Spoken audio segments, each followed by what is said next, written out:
CM Revanth Reddy అధ్యక్షతన ఇవాళ Telangana cabinet సమావేశం. మధ్యాహ్నం 2 గంటలకు మీటింగ్. ఎస్సీ వర్గీకరణ, బీసీ రిజర్వేషన్ల బిల్లుకు ఆమోదం తెలిపే chance. Yadagirigutta board, 4th city authority ఏర్పాటు, పెంపు అజెండా అంశాలుగా చేరే అవకాశం.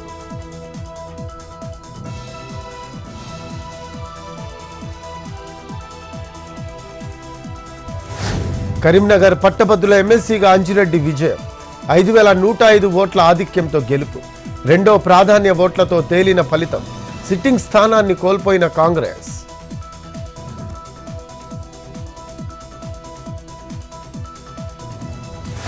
ఢిల్లీలో కేంద్ర మంత్రి నితిన్ గడ్కరీతో కిషన్ రెడ్డి భేటీ.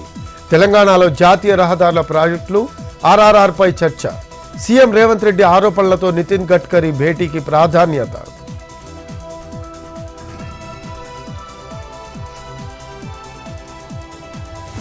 ఎస్ఎల్బీసీ టన్నెల్ వద్ద కొనసాగుతున్న రెస్క్యూ. టన్నెల్లో మట్టి, రాళ్లు తొలగింపుకు ఆటంకం. నిలిచిపోయిన కన్వేయర్ బెల్ట్ పనులు.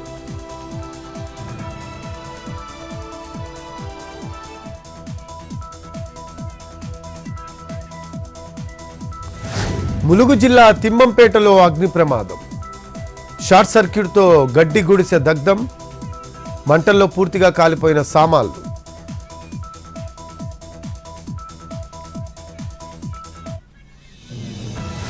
నైపుణ్య అభివృద్ధితోనే ఉద్యోగ కల్పన సాధ్యం. 2014 నుంచి 3 కోట్ల మందికి శిక్షణ అందించామన్న మోడీ. త్వరలో 5 లక్షల కోట్ల డాలర్ల ఆర్థిక వ్యవస్థగా భారత్ మారుతుందని వెల్లడి.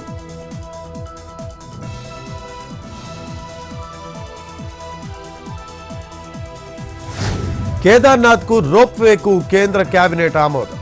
ఉత్తరాఖండ్కు 6811 కోట్లు కేటాయింపు. పశు వైద్యంలోనూ జనరిక్ మందుల వినియోగంకు ఓకే.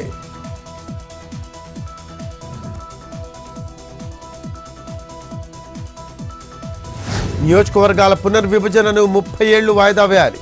తమిళనాడు అఖిలపక్ష సమావేశం ఏకగ్రీవ తీర్మానం. గట్టి మద్దతు పలికిన విజయ్.